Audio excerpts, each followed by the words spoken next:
وہ کہتا ہے میں نے تو خداوند کا حکم مانا ہے. یعنی ساؤل اپنے دل میں یہ سوچ بیٹھا کہ وہ جو کچھ کر رہا ہے ٹھیک کر رہا ہے. ابلیس نے اس کے ذہن پہ ایسا قبضہ کیا کہ تو کچھ غلط نہیں کر رہا, یہ بھیڑ بکریاں تو نے خدا کے لیے قربان کرنی ہے. کیا کہتا ہے ساؤل نے سیموئیل سے کہا میں نے تو خداوند کا حکم مانا اور جس راہ پر خداوند نے مجھے بھیجا چلا اور عملیکیوں کے بادشاہ اجاج کو لے آیا ہوں اور عملیکیوں کو نیست کر دیا. پر لوگ لوٹ کے مال میں سے بھیڑ بکریاں اور گائے بیل یعنی اچھی اچھی چیزیں جن کو نیست کرنا تھا لے آئے تاکہ جلجال میں خداوند تیرے خدا کے حضور قربانی کریں. سیموئیل نے کہا خداوند سوختنی قربانیوں اور ذبیحوں سے اتنا خوش ہوتا ہے جتنا اس بات سے کہ خداوند کا حکم مانا جائے.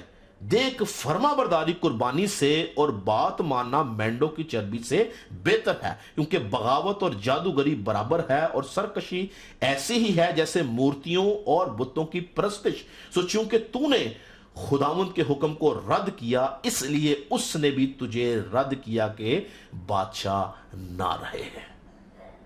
ذرا سی غلطی, ذرا سی خطا ابلیس کی چال کو, اس کے منصوبے کو نہ سمجھ سکا ساؤل, اور کیا ہوا خدا نے اس سے بادشاہت چھین لی. اس طرح سے ابلیس خوبصورتی سے ہماری زندگی میں گناہ کو لے کے آتا کہ ہم سمجھ نہ پائیں. ہماری نظر میں وہ کام ٹھیک ہوتا ہے. ساؤل نے کیا برا کیا؟ خدا کے لیے قربانی کے لیے سوچا, لیکن خداوند ایسا نہیں چاہتا تھا. خدا چاہتا تھا کہ وہ اس کے حکم کو پورا کرے کہ تمام عمالیکیوں کو نیست و نابود کر ڈالے. آگے پھر وہ ندامت کرتا ہے, پچھتاتا, کہتا ہے ساؤل نے سیموئیل سے کہا میں نے گناہ کیا کہ میں نے خداوند کے فرمان کو اور تیری باتوں کو ٹال دیا ہے, کیونکہ میں لوگوں سے ڈرا اور ان کی بات سنی. بے شمار دفعہ ہم خدا کی بات کو نہیں بلکہ لوگوں کی بات کو ترجیح دیتے ہیں, لوگوں کی بات کو سنتے ہیں, خدا کی بات کو رد کر دیتے ہیں. اسی لیے ہم زندگی میں خدا کی طرف سے رد کر دیے جاتے ہیں. لیکن اگر ہم داؤد کی طرح اس بات کا اقرار کریں کہ میں نے تیرے کلام کو اپنے دل میں رکھ لیا تاکہ تیرے خلاف گناہ نہ کروں, تو خدا کی قدرت ہمیشہ ہمارے ساتھ ساتھ رہتی ہے. ہیلیلویا. 90% دنیا کو ابلیس اسی طرح سے بہکاتا ہے. آپ کسی شرابی کو پوچھیں بھی آپ شراب کیوں پیتے ہیں, اس کے پاس بڑا خوبصورت جواب ہوتا ہے. میں نے ایک نہیں ہزاروں لوگوں سے یہ جواب سنا, یسوع مسیح نے میں بنائی ہے. بائبل میں کہا لکھا شراب نہ پیئیں, یسوع مسیح نے بنائی ہے, ہم پی سکتے ہیں. جبکہ بائبل کیا کہتی ہے کہ شرابی خدا کی بادشاہت میں داخل نہیں ہو سکتا. لیکن شرابی کتے کی مانند ہے. وہ اس آیت کو نہیں پڑھتا, وہ اس بات کو دیکھتا کہ یسوع مسیح نے میں بنائی ہے. ابلیس اس کے ذہن کے اندر خوبصورتی سے شراب کو لے کے آتا ہے. شراب پینا تو حلال ہے, تو پی سکتا ہے. بہت سارے مذاہب کے اندر سگریٹ پینا گناہ نہیں ہے. وہ یہ کہتے ہیں کہ سگریٹ جو ہے وہ تو کسی بھی طرح سے وہ آپ کو نشہ تو نہیں دیتی. نشہ وہ ہے جس میں آپ اپنے ہوش و حواس کھو بیٹھے. سگریٹ نشہ نہیں ہے. خوبصورتی سے ابلیس نے پلانٹ کیا ذہن کے اندر کہ سگریٹ نشہ نہیں ہے. بہت سارے لوگ آپ نے دیکھیں گے وہ جھوٹ بولنے سے بولو بھی آپ جھوٹ کی بول رہے ہو. ان کا میں کئی لوگوں سے میری باری تو کہتے ہیں جھوٹ, وہ جھوٹ جس سے کسی کو نقصان نہ ہو وہ جھوٹ نہیں ہے. خوبصورتی سے ابلیس نے ذہن میں نقش کیا بیٹا جھوٹ بول. بائبل کہتی ہے جھوٹے لبوں سے خدا کو نفرت ہے. پھر اگر آپ دیکھیں بہت سارے لوگ, بہت سارے مردوں کے افیئر ہوتے ہیں لڑکیوں کے ساتھ, کبھی پکڑے جائیں تو وہ کیا جواب دیں گے, میں فون پہ تو بات کرتا ہوں, میرا کون سے کون سے جسمانی تعلقات ہیں. خوبصورتی کے ساتھ ابلیس نے ذہن کے اندر گناہ کو پلانٹ کیا ہوا ہے. بہت ساری بڑی بڑی منسٹریز, بڑے بڑے چرچز جھوٹ کی بنیاد پہ باہر سے فنڈنگ کرتے ہیں اور بولتے کیا ہیں خداوند نے بہت بڑا دروازہ کھولا ہے. ابلیس نے خوبصورتی سے ذہن کے اوپر قبضہ کیا ہوا ہے, گناہ کا غلام بنایا ہوا ہے. ہوا ایسے ہی خوبصورتی کے جھوٹ کا شکار ہوئی, اور جب ابلیس کو بولتی ہے, سام کو بولتی ہے کہ خداوند نے تو اس پھل کے کھانے سے منع کیا, تو آگے سے کیا کہتا ہے, کہتا ہے تم ہرگز نہ مرو گے, تم ہرگز نہ مرو گے. بلکہ خدا جانتا ہے کہ جس روز تم کھاؤ گے تم اس کی مانند بن جاؤ گے. خوبصورتی سے ایک بات کو ذہن میں نقش کیا کہ تم نے مرنا نہیں ہے, تم تو بچ بچے, تم تو خدا کی مانند ہو جاؤ گے. آج بھی یاد رکھیں کہ میں آپ کو اس قسم کی بے شمار مثالیں دے سکتا ہوں کہ ابلیس کس طرح سے خوبصورتی سے انسان کے ذہن کے اندر گناہ کو پلانٹ کرتا ہے, وہ اس کو ثابت کرتا ہے, وہ اس کے ذہن میں اس بات کو یقین دلاتا ہے یہ گناہ نہیں ہے, یہ تم ٹھیک کام کر رہے ہو. امثال کتاب 14 باب کی 12ویں آیت میں لکھا ہے, ایسی راہ بھی ہے جو انسان کو سیدھی معلوم ہوتی ہے مگر اس کی انتہا میں موت کی راہیں ہیں. بہت سی باتیں ہم کہتے ہیں بالکل ٹھیک ہے, سیدھا راہ جا رہا ہے, ہم تو خدا کے کام کر رہے ہیں, میں تو خدا کے لیے قربانی کے لیے برے لے کے آیا ہوں, لیکن اس کی انتہا کے اندر موت کی راہیں ہیں. ابلیس ہمارے ذہن کے ساتھ کھیلتا ہے. یاد رکھیں کہ ابلیس بیوقوف نہیں ہے, وہ ہوشیار ہے, چلاک ہے, اور اس کی ہوشیاری چلاکی کو سمجھنے کے لیے ہمیں روح القدس کی رہنمائی چاہیے, ہمیں پاک روح کا مسا چاہیے, ہمیں خدا کی قدرت چاہیے, کلام کی قوت چاہیے. ہم کلام سے جب بھرے ہوں گے ہم ابلیس کا مقابلہ کریں گے, ہم ابلیس کے منصوبوں کو سمجھیں گے, ہم ابلیس کے تیروں کو نیست و نابود کریں گے. لیکن اگر ہم کلام سے خالی ہوں گے, ابلیس ہر ایک گناہ کو خوبصورتی سے ہمارے ذہن میں نقش کرے گا اور ہم گناہ پر گناہ, گناہ پر گناہ کرتے چلے جائیں گے.